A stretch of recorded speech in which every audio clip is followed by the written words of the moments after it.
به نام خدا، قسمت ششم از سری دوم آموزش خط و زبان فارسی.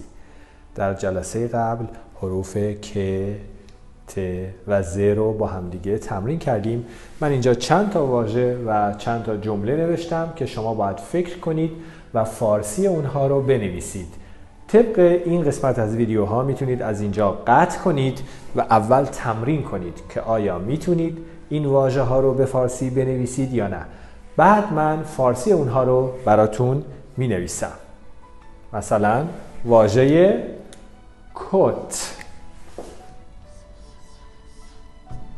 یادتون هست که این حرف در فارسی اینجوری بود، او، اما ما او رو اینجا نمیذاریم.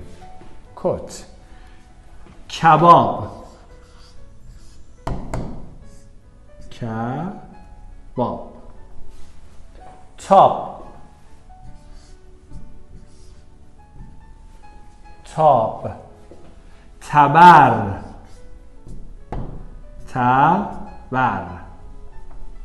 کوزه. کوزه. کوزه. سوزن. سوزن. شستن.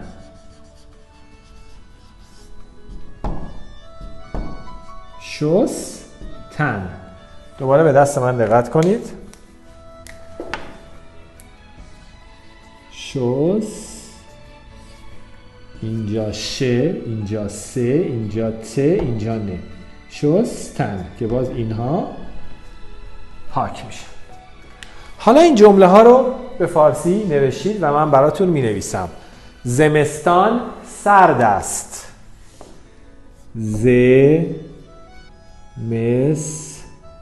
زمستان سرد است. او تبر دارد. او تبر دارد.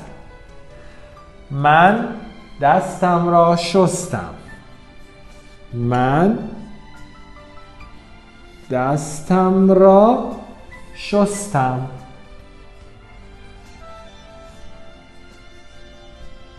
خب حالا من او میذارم برای اینها.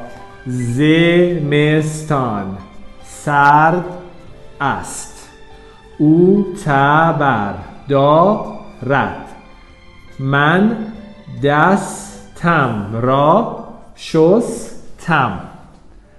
اما میتونید همه اینها رو پاک کنید.